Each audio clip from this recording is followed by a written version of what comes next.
wearing a suit, drink water. Don't drink and drive. Game over! Take it light. Okay. Now you're more fluent. He got three! Up, Bears. So this is really good right here. Absolutely. Let's do it. Welcome back to Texas Rangers with the Boys. We are the Boys, your daily Texas Rangers podcast by a couple of pro wrestlers who love Rangers baseball. We want to thank you for making us the first listen of your day. This is your boy Kev, a.k.a. YBK, Kevin Frazier. We got questions, we got injuries, but more importantly, we got a walk-off grand slam to talk about against the Yankees. So we're going to get into that. And maybe a little bit more on this episode. So stay tuned for that here just in a little bit. But first, let me tell you real quick about where you can check us out on social media, TX Rangers WTB. Don't forget to check out that website, TexasRangersWithTheBoys.com. All one word. You can also check us out right here on YouTube on the Sports Fluent Network. All you got to do is just go type in Texas Rangers with the Boys, then our made for radio faces, but made for TV beards will pop right up on your screen. All you got to do is go hit subscribe, and you can look at us all day long. Joining me, as always, my co-host, the 300-pound manimal, a.k.a. Bull. How you doing, buddy? And where can they find your beard on socials? Well, I'm doing pretty good. I'm glad to have you back. Last night I got a quarter of the way through the show before I realized that I didn't do an intro. As a listener, that was great. Yeah. I didn't know maybe we should just change the format to that, where we just start talking Rangers baseball, and then we introduce the show. Well, there is a big delay before we actually do talk Rangers baseball. So I wouldn't be against it. That also, though, our listeners know they can fast forward about 5 minutes into the show and get right into their Rangers talk. So who knows? Keep everybody on their toes for as often as we can. What happened? What just happened? I don't know. Was there a glitch in the Matrix right there? There might have been. I was talking about what you said. And okay. But we are letting you tell us about social medias and that cool kind of thing. Well, yeah, no, like I said, I'm just glad to have you back. It was, it's not my forte to start and end the show. So you do such a good job of it. I think I even mentioned that last night on the show to make sure that you know how good of a job that you do at opening and closing the show, because like an old timer would call me the Drizzlins. Yeah. Well, yeah, he would not be cool with my abilities when it comes to opening and closing the show. But at the same time, I thought I filled a little bit more time last night. I was more than just 20 minutes. I think I almost did 30 full minutes. So I much better on my timing last night. I talked a lot more. I did my best.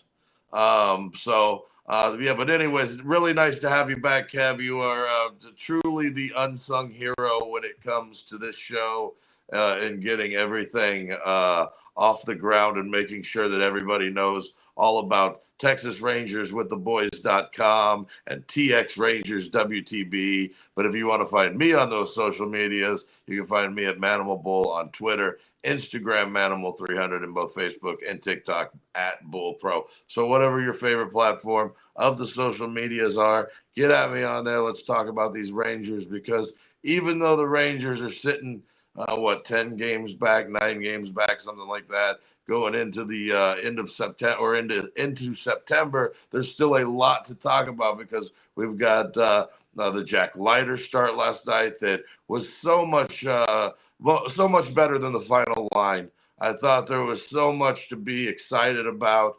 Bochy gave him a test right there and going through that lineup a third time and facing those big boys one more time. And it didn't go as great as you would have liked, but at the same time, there's a lot to be excited about watching Jack Leiter's stuff last night and the performance that he had. So, if you want to talk about that, find me on the social medias, find Kevin on there. Let's talk about the Rangers because it's a whole bunch of fun to talk about these young guys. It's a whole bunch of fun to talk about what's going to be in 2025 because there's a lot that's coming back to this thing. There's a lot to be excited about, and there's no reason why the 2025 Texas Rangers can't be an exciting, fun team to watch. And I'm already looking forward to it, even though 2024 isn't over just yet. We're still going. We're still going. You know what? 2024 is not over because on October 18th, Matt War Pro returns. Yes, they'll be back for their 2YA second year anniversary out at Martin House Brewing Company. Big time show. Looking forward to it. It's going to be a lot of fun. That dog collar match in the main event is going to be a big event. I'm looking forward to seeing one of my guys regain that Trinity River Heritage title or win it for the first time in Brick Savage's case because there's not just a ton stopping that man.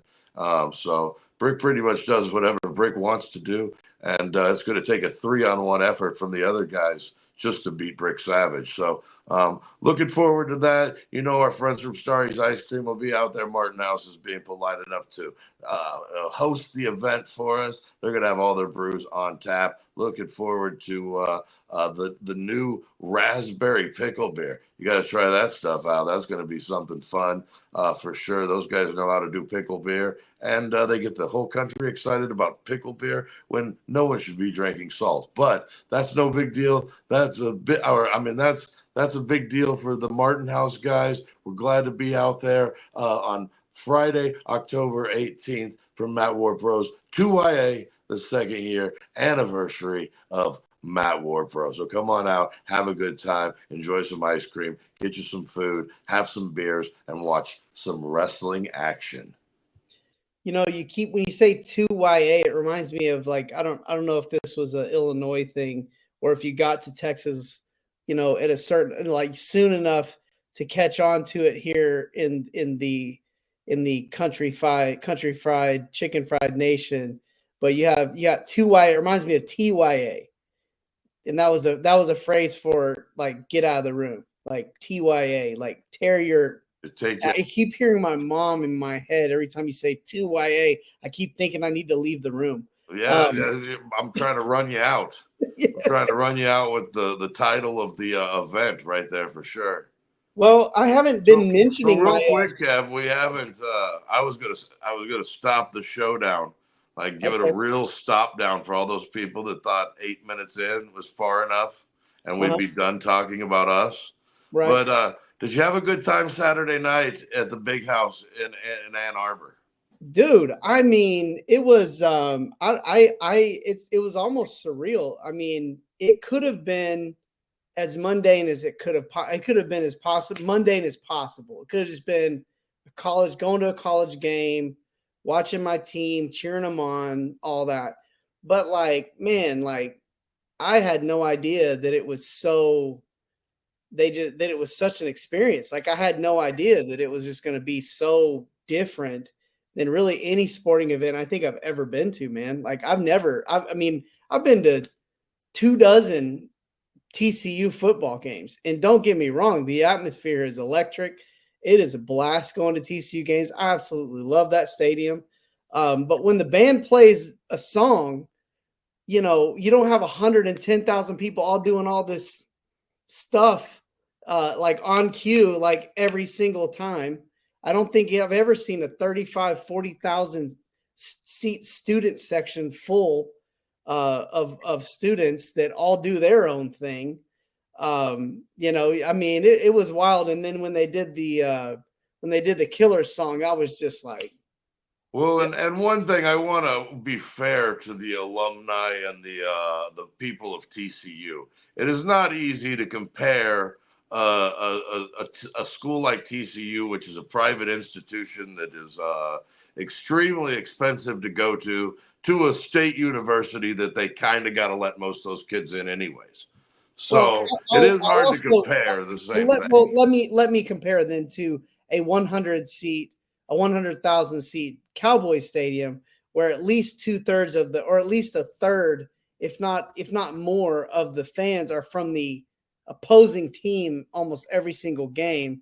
And even in there, you don't have anything quite like that. No, And I know it's not absolutely college, not.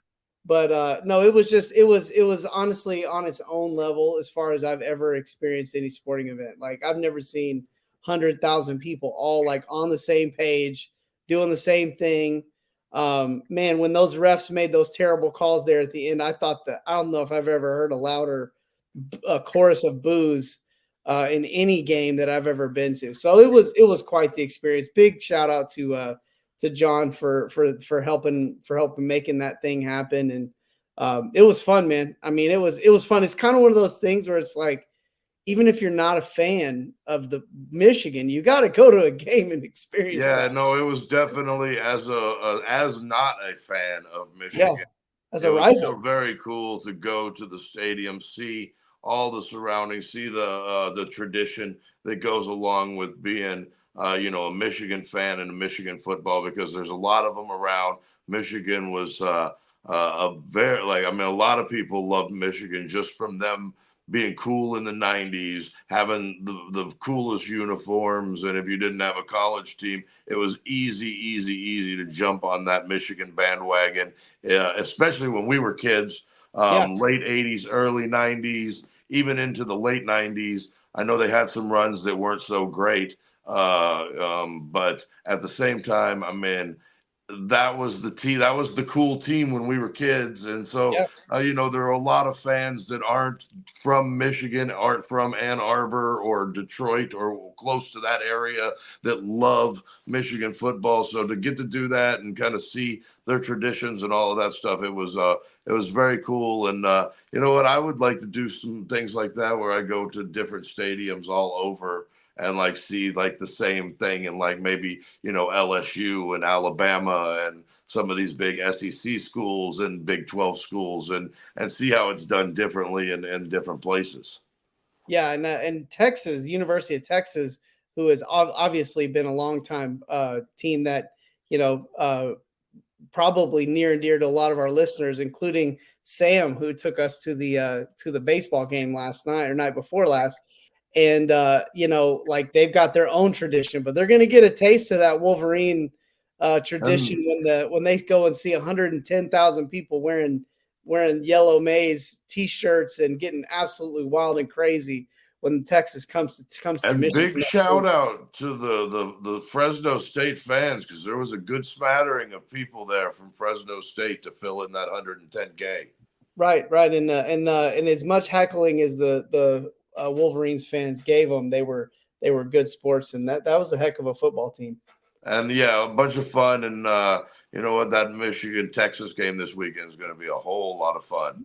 Do we mention the high school? Do we got to give an honorable mention to that high school? Oh, to Romulus. Yeah, Romulus High School in Dallas Loyola, or Detroit Loyola. I'm sorry, Yeah. wrong big D there. But what a bunch of fun that was. Wow, man. If you'd to talk about probably the biggest football upset I've ever seen in my whole life. It was something from a movie. You know how we always talk about like on paper, you can't ever trust on paper.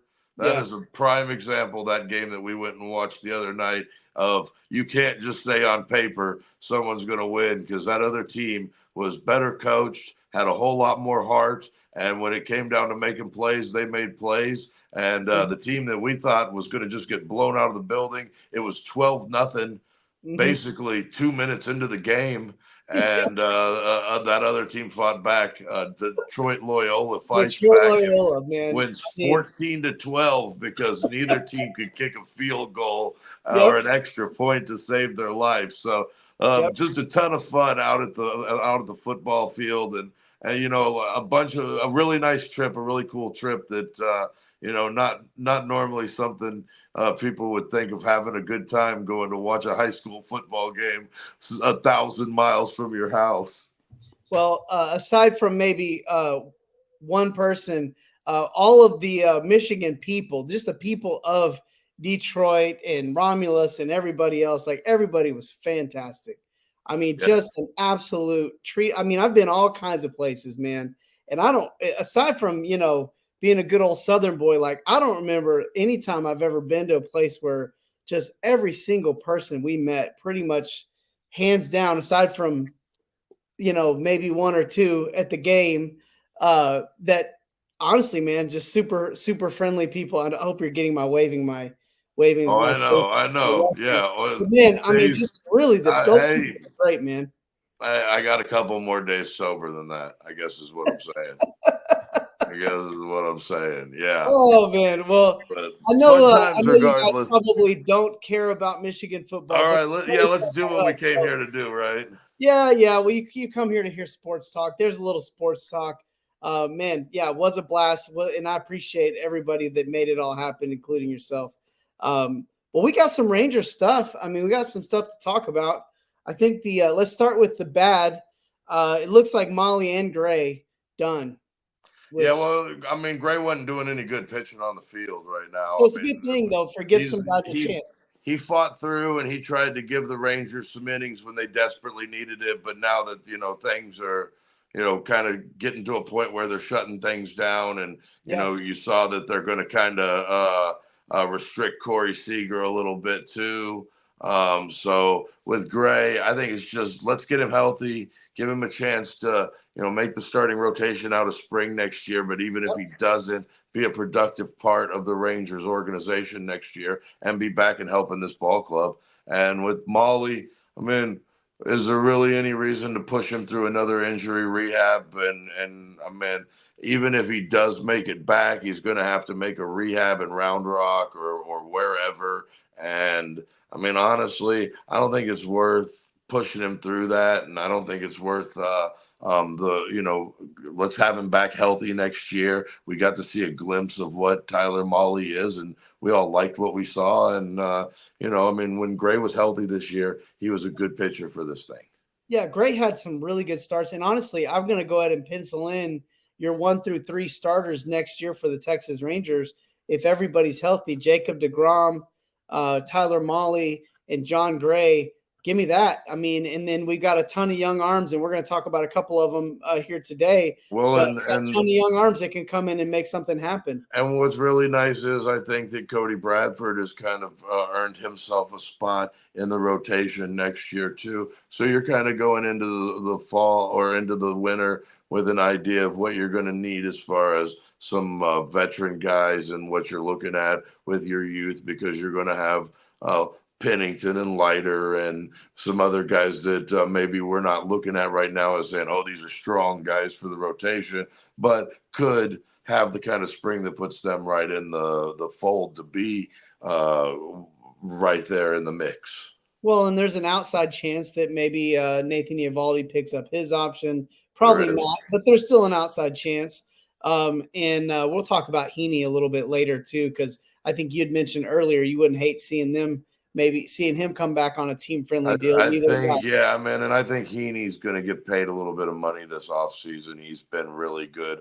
Maybe his record doesn't reflect what he's done, and that's why they don't talk about wins and losses as seriously as they did 20 years ago when you were going 7-8 innings and the game was in your hand for the most part. I mean, but for tonight, I mean, none of that was in Heaney's hands. I mean, the Juan Soto, I guess, the run that tied it to get off the hook or whatever. But for the most part, Heaney's been just, I mean, really good this year, and same thing tonight.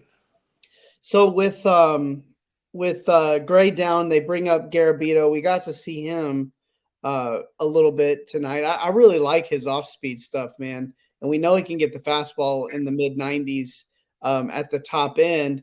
And I just kind of wonder, like, you think maybe he's a guy that they might want to look at stretching out for as the year goes on, maybe getting a start or two before the season's over?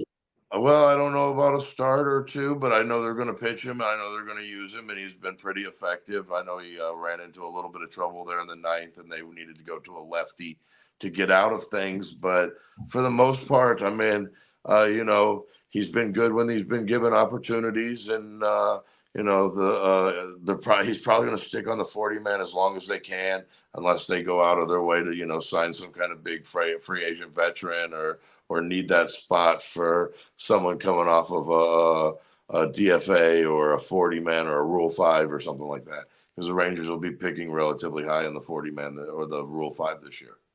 I like the idea of the Rangers stealing the 40. We need to redeem a 40 man. Do it right. Yeah, you got to do it right. 40 man losses. Now we talked about Molly and so we really probably are looking at Owen White as probably going to be the guy to replace Molly as far as in the pitching or in the on the 40 man. I'm not on the 40, but 28 man roster. But my question was, you think there's a chance that White's back down? So yeah, I saw that. I saw they brought him up and sent him back down. Do you think there's a chance that Rangers even look at Kumar Rocker this year at all? Doubt it. Yeah, I don't know. Maybe late in the season if he continues to dominate at AAA. And well, I think that's going to do. That's going to lead into a question I have here in just a second. Another quick question, just kind of kicking stuff around. I brought up a couple guys that we hadn't seen in a while. So apparently Cole Winn is down for the season as well. Yeah, he had a shoulder surgery, I believe, that put him out for the season. That happened somewhere around maybe the 1st of July, end of June, something like that he went on the 60 day. So, yeah, he's been down for a little while. And probably I don't expect to see him back at all this year.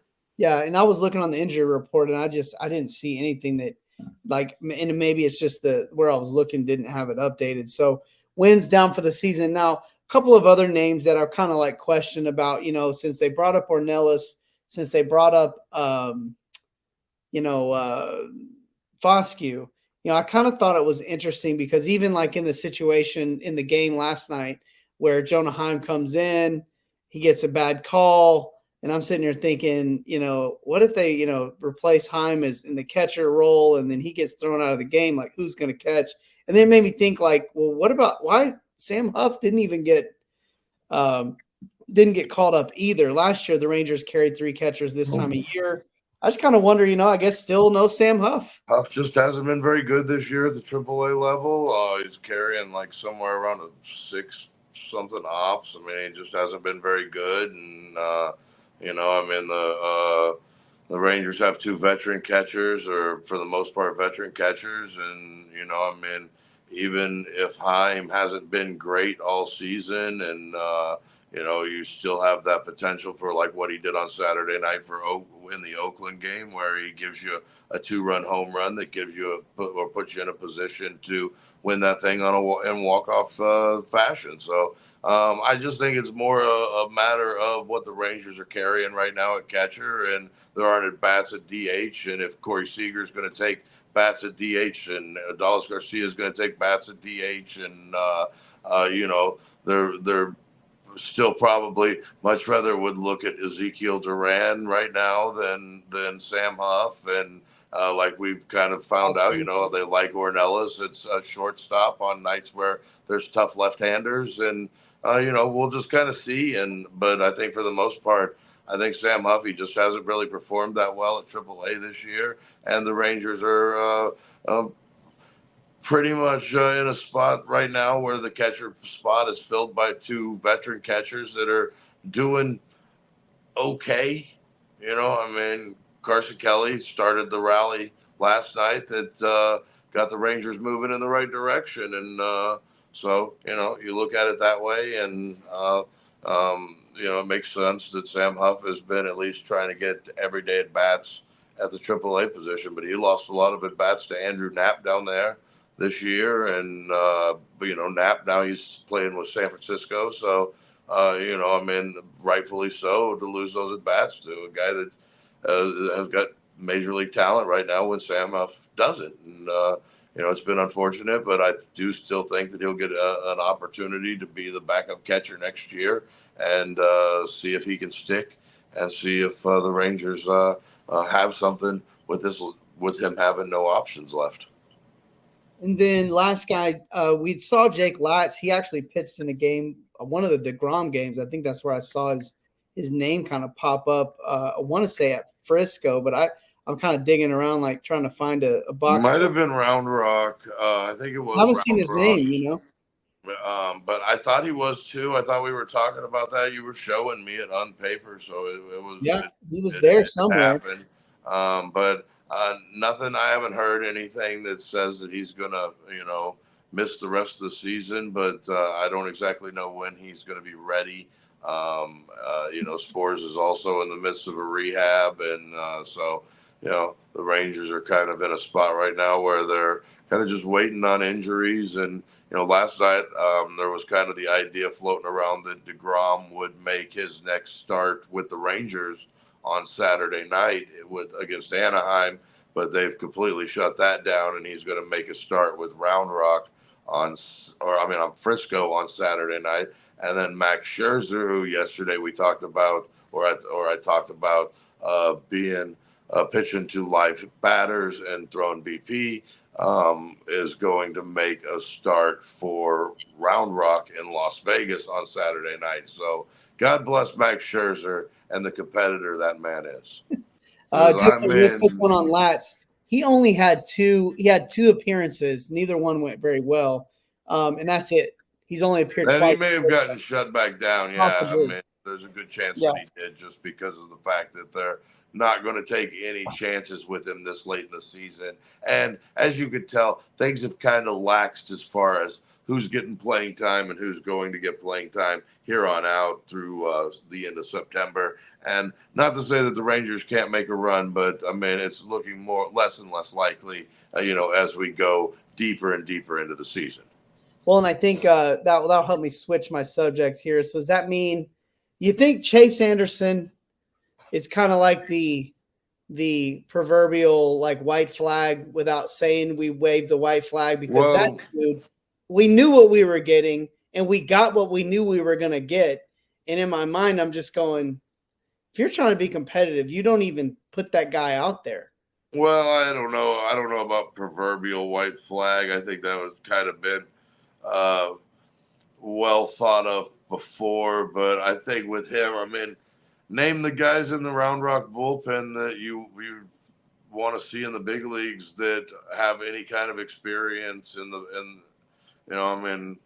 Well, I don't think that was the case at all. I don't think that's the case at all. I think the case is that you don't want to bring those guys up, and that's another subject. You're not trying to bring up certain guys because of you don't want to give them MLB service time. You don't want to put them in a situation where you're having to pay them more money because you're bringing them up into the big leagues. That changes the amount of money that you have to pay them. That changes their whole contract structure. And so my thoughts is like, well, you bring up this guy and there's zero consequences for rolling that guy out there, as where if you go and put a guy like a Rocker on your 40-man roster, Alstrom or Wolfram or these guys that might do better than him, we don't know. Now you're looking at changing the way that you're having to pay these guys. They're on the 40-man roster. That affects a lot of things next year. It just seems to me like you had Anderson. He was a kind of a throw him to the wolves. I knew what was going to happen, dude. Then how does these professional managers not know? I knew. Well, I don't think there's any doubt that Bochy knows. Yeah, I was like, but again, no doubt. And again, though, you purchase Chase Anderson's contract, and you don't care if you drop him off your 40-man tomorrow. You put Grant Wolfram or Robbie Alstrom or the guys that you talked about on your 40-man or on your 26-man, you don't want to drop them. Right. Tomorrow. But you put Mark Church out there, who probably is not going to do. Well, I think Mark Church also is coming back from an injury, and he's logged maybe 6 innings in AAA all season. So that has a lot to do with it too. And I'm not saying that I was just in the middle of a sentence.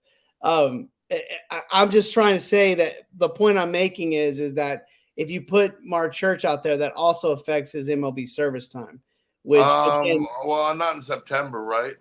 I don't know. That was the question I was going to I say. don't think it affects anything. I mean, Because he how do can't get these guys enough time not on. get service time He if they're can't coming log in enough with time to injuries? lose his prospect status. So all he's going to do is get paid the veteran or the free rookie minimum, and he'll be on the same contract next year.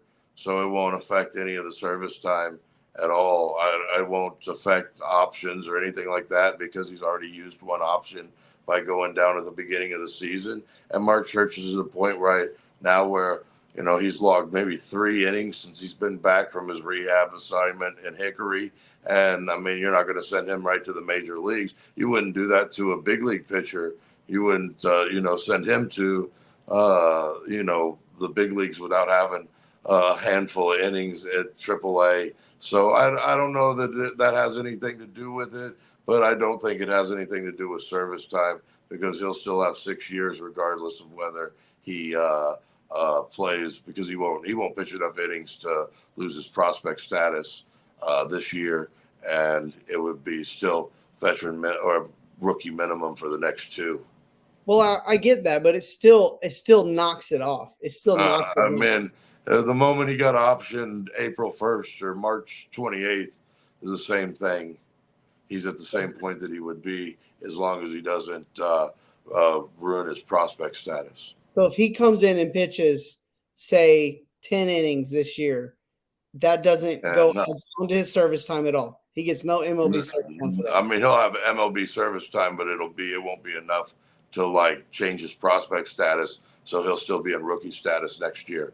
Well, yeah, that's not what I'm asking. I'm just asking. But that doesn't change his service time. So if he's still a prospect next year or he's still a rookie next year, he's still a rookie next year. He's still at the same service time that he would be whether he throws in September or not. Right. But again, it's kind of that I'm not talking about rookie status. I'm not. I'm talking like about that. I'm just saying service time isn't a factor here. Yeah, I would think that if you're trying to keep these guys from accumulating a certain amount of service time, which does affect how much you have to pay them in the long run, it does benefit you to keep that down, and it doesn't hurt you. Sure, but yeah, again, it's not going to change the amount of time that you have him or the amount of time that he gets paid what he's going to get paid.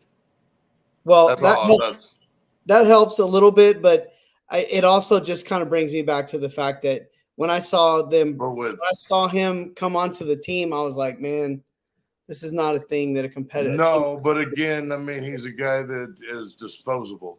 That's the biggest thing, really. I think him and Festa and those guys are they're disposable. So if they're not producing, you have no problem dropping them off the 40 man because they're going to be a free agent at the end of the year, regardless of the situation.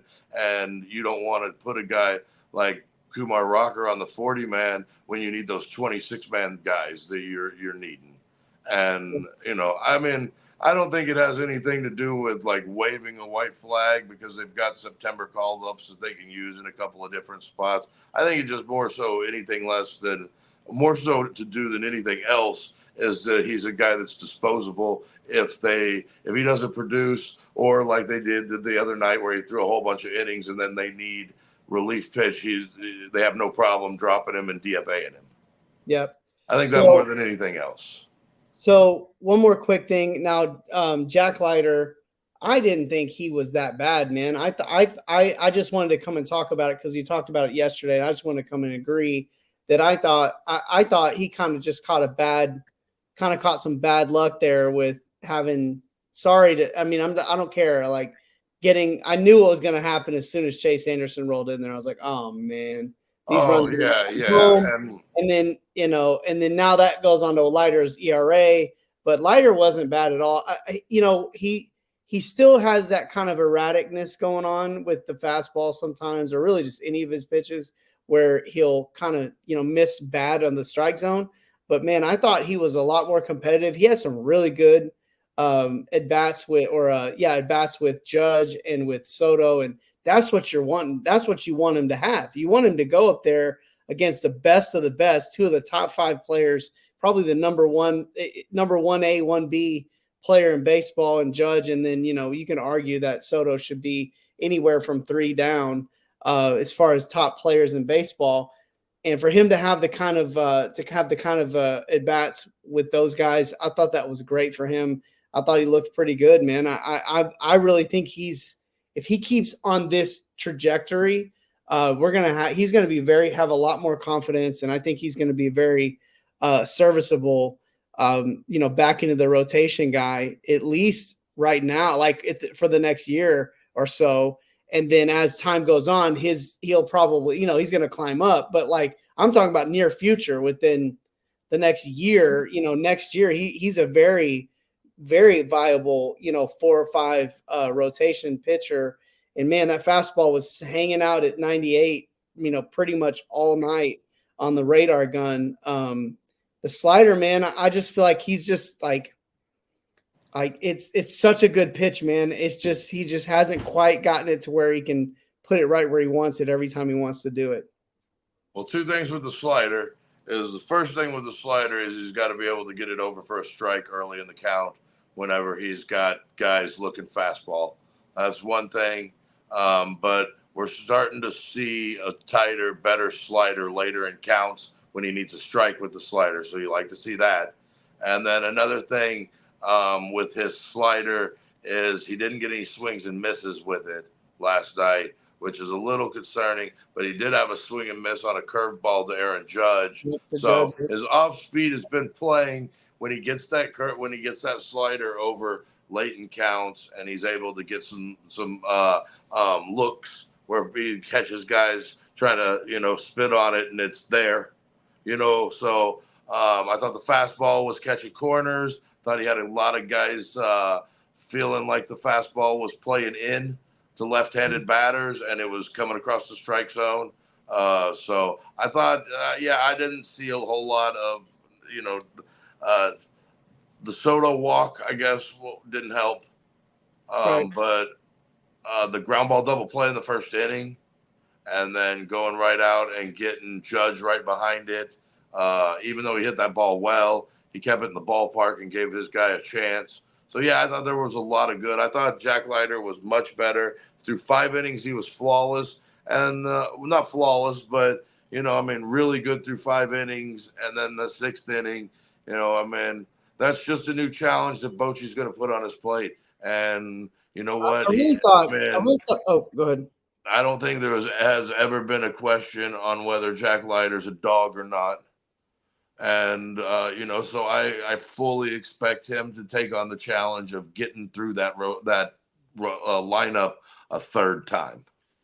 So I would say there was only one pitch like that I could sit there and go, man, and that was he hung that slider to Torres, that Torres took him up the middle, took him on the gap on that. That was really it. Like if I were to be like, the only thing that I would just be like, oh man, other than that, like I really liked all that I saw from him. And I love the competitor. He's extremely competitive. He cares, very intense. I'm excited about, I think this is the most excited I've been about him because now we're finally got to see him have his first really quality, maybe not a quality start, but for him, a very quality big league a very positive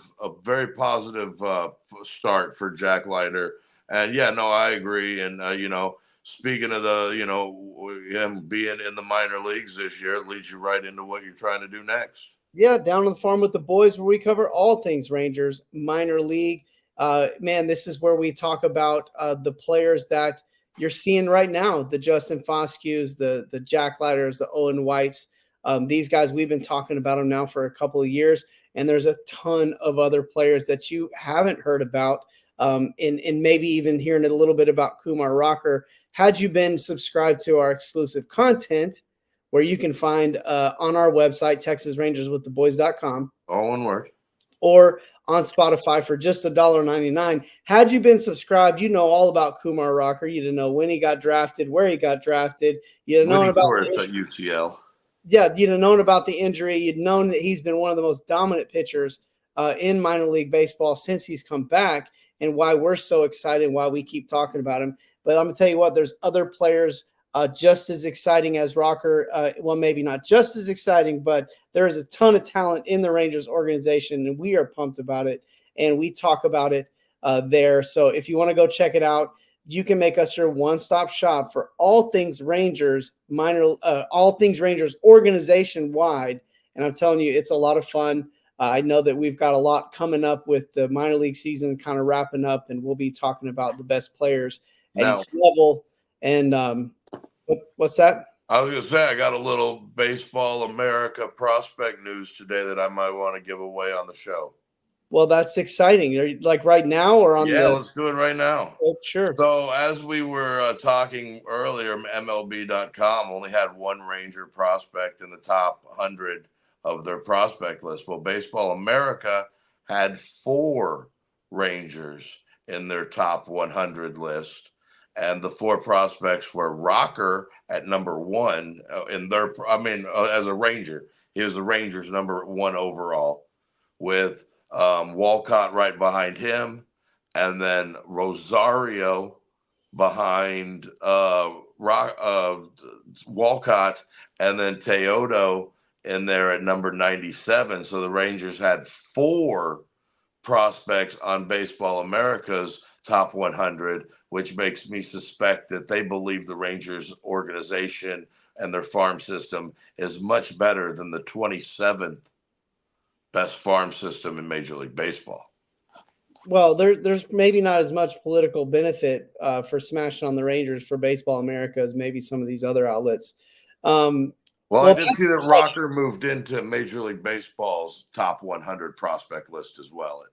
Rightfully so. I mean, I don't know if there's a more exciting pitching prospect right now since Paul Skeens is playing every day at the big leagues. I don't know who would be more exciting than Kumar Rocker. And again, I actually went and looked around and looked at some of these guys, and most of it is more about the potential, not like what they're actually doing right now. Nobody's just mowing dudes down like Rocker. See that Rosario got moved to Double-A? I didn't see that. So he'll be up at Frisco helping them in the playoffs this year. Well, another thing you'd have known you'd have already heard that that's gonna happen, because you've said that I think 3 or 4 times now that you thought he was going to get moved up for that playoff run. And don't be shocked if Walcott does get it too.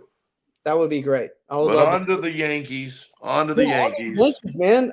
Rangers get their 31st come from behind victory of the season. That's a lot, man.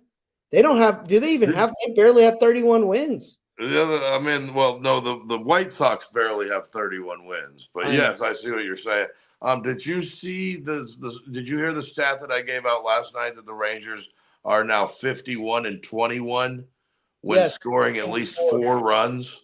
Yeah. That's 30 games over 500 when they score just 4 runs. Yeah, but that also means that they've scored 4 runs or less in 62 games. That's the hard part to take. Yeah. That's the hard part to take. That's the part that sucks. Yeah. So that's the Drizzlings. Well, and that means also too, if 31 of their wins are come from behind, that means that almost half of their 66 wins this year have been come from behind victories, which means why we're so excited when the Rangers get a win, because half the time it's a comeback or it's a walk-off. Some kind of exciting. It's really funny too, because like when you think about it, we had so few of those last year, but we celebrated a World Series at the end of the year. This year we got all these late inning dramatics. I mean, does it ever get any more dramatic than having your top prospect rookie guy who's kind of finally kind of breaking out a little bit, who's done some of the most exciting things we've ever seen from a rookie, walk it off with a granny? I mean, dude. 110 off no the bat. doubter. Yeah, 2 no doubters in a week for him. 110, 2 no doubters in 2 days. I was going to say 2 no doubters like back-to-back games. What I think's happening with Langford is, and you can see it with his just with him up to the plate, like he's starting to learn when he's getting the pitch that he wants so that he can load up and take the crack at it that he wants to do. Let me just say that was quite possibly the worst umpired at bat that I've seen all season. And I've seen some piss poor ones. But those last couple of innings, he took the bat out of several guys' hands, and did the same thing to the Yankees on the other side. So it wasn't like it was. I mean, but that was really the only strike that Wyatt Langford saw in that at bat went 450 feet or whatever he hit it. So, but not one other pitch in that at bat was a strike or even really borderline strike.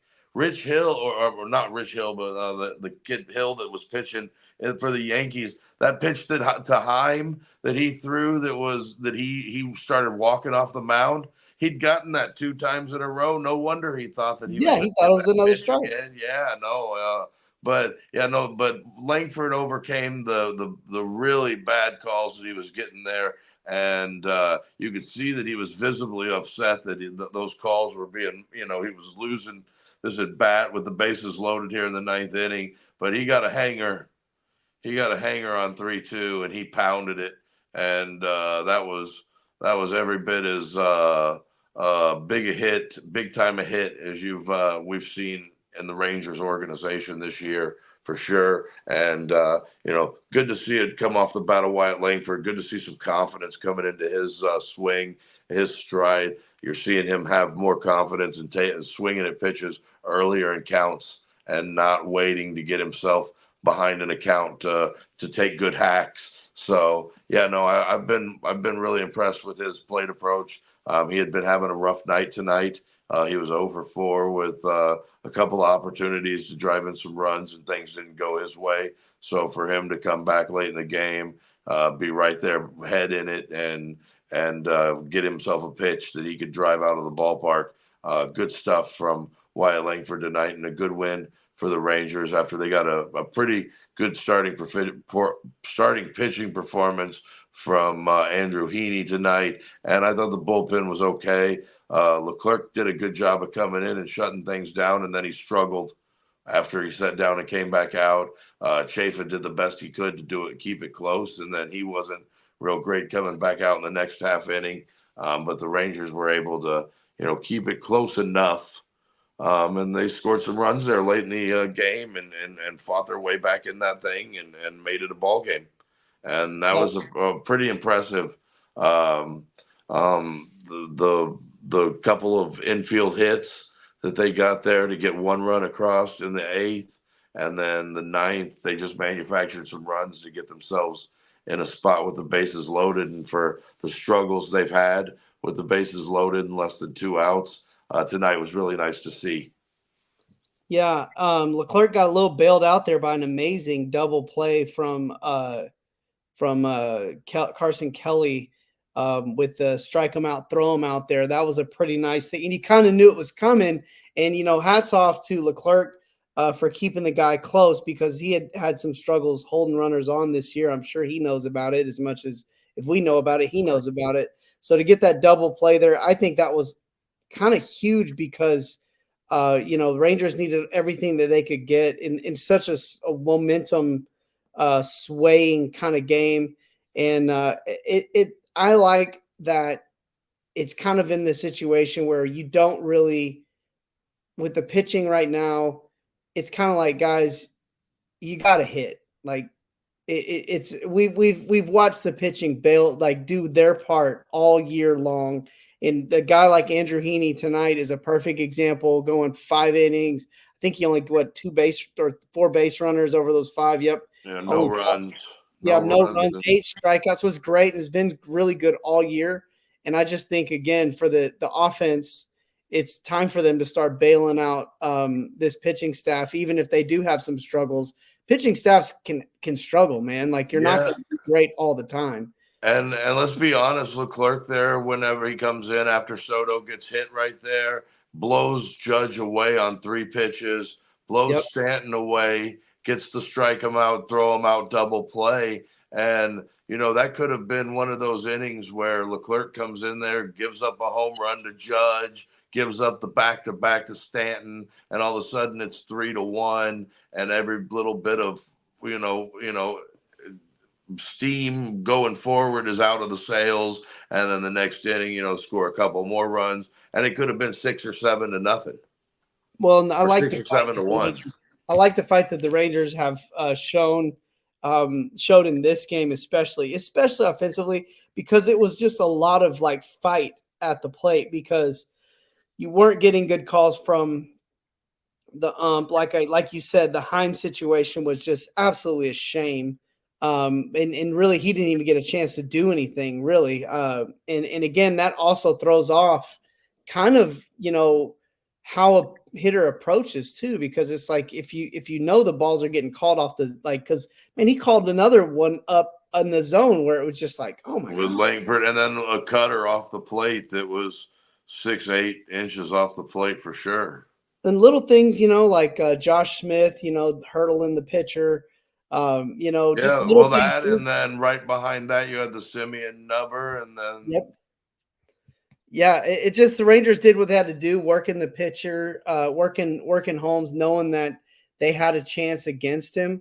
He's on one of my fantasy teams, and he's just one of those guys that I can count on him to get saves, but I can also know that he's going to blow one, like once a week, about once a week. Yeah, once a he's week, going to blow one. Weeks. And well, it's a hard job, man. It really It is a hard job, man. And there's a lot of pressure every night, and he's playing in a spot where there's even more pressure than Kirby Yates. It isn't really that high pressure when he's coming out there and closing games like it is in New York. I was going to say too, there's probably 25 teams, maybe 20 something plus teams in the MLB that'd be like, give me Clay Holmes then. Oh yeah, I'd take him. I'd take him in a heartbeat. But just the stakes are so high with a team like New York, and they're in a dogfight with the most talented team in all of baseball with the Baltimore Orioles. So again, the stakes are high. He's feeling the pressure every night, and I'm just glad we got a chance to play a little bit of spoiler there for the Yankees. Yeah, because Baltimore beat up on Chicago. Mm-hmm. The Yankees can't be losing games to the Rangers whenever Baltimore's playing Chicago. Put a quick wrap on it.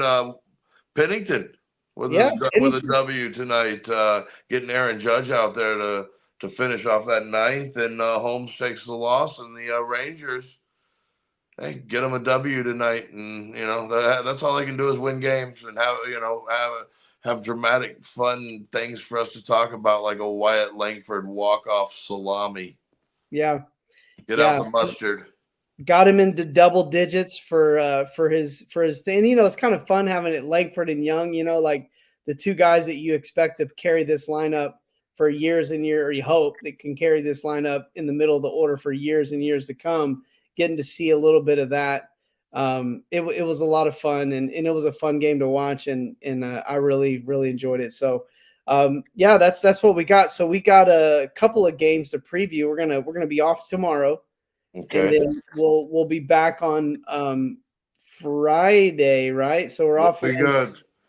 We got one for sure thing with the Yankees tomorrow, with Eovaldi going for sure on Wednesday. So you've got that for sure. He's going to be opposed by Marcus Stroman. So another good pitcher the Rangers are going to face this road or this homestand. And really, honestly, Carlos Rodon was really good. He was really good. That's the second time he's been really good. He just threw a lot of pitches early in that game. So for him to work 6, good stuff from him. Just glad the Rangers got him a nice W. But Stroman tomorrow versus Eovaldi. And then Thursday against the Angels.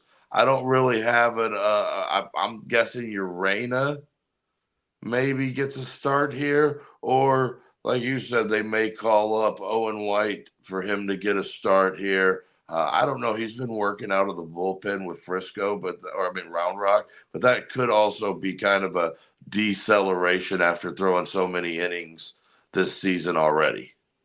Yeah, it could really be anything, because I still think when they put Molly on the injured list or whatnot, that's going to give him another roster spot on the 20. Well, he's already on there, so. Well, yeah, they've got another roster spot that opened up, so they might pull up White. Who knows?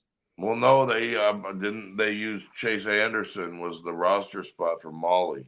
He was for because remember Gray. No, you had Gerson that went up for Gray, But then you had Anderson was purchased before Molly went on the 15. So I want to say they still have another roster spot. I may be wrong, but I have it right here. If you yeah. Well, it's either way. Dunning optioned, Yep. Grossman acquired by Kansas City. So Those there you two. go. So it was Grossman's spot. Yeah, somebody's spot's available. Yes. Bosky was the other recall. Mm-hmm. And Bosky then you is the other recall. And you know what? They could go with another Pennington open the game, Urena throw behind it. Maybe Garabito gets a start. You never know what'll happen. Bochy's being pretty creative right now, so look forward to seeing what happens. love it, man. Well, hey, we'll be back on Thursday. Yeah, right up against it. Yeah. Well, we'll be back on Friday. So we'll be off on this will be Wednesday. We'll be off on Thursday, and we'll be back for Friday to give you the wrap of the Yankees, wrap of the Los Angeles game, first game, and then we'll talk about the Angels in the fighting around Washington's going into the weekend. Yeah, so that's going to be a lot of fun. Well, guys, thanks again for tuning in. Don't forget to check out that social media, TX Rangers WTB. Don't forget to check out the website, TexasRangersWithTheBoys.com. All one word. Where you can subscribe to our exclusive content, Down to the Farm with the Boys, where we cover all things Rangers, minor league. Go check it out. Big shout out to our farm hands. Big shout out to John, our buddy John, for making it happen. Chesky making a nice weekend for the boys. Yeah, and so big shout out to John, and again, we just appreciate that. And people, what people at the tailgate too, absolutely. All of our new friends in the greater Detroit area. This was a lot of fun. Thank you also to all of our watchers on YouTube. It sounds weird saying that, but thanks for watching on YouTube on the Sports Fluent Network for the 300-pound manimal. This is your boy Kev. We are Texas Rangers with the Boys. We're signing out.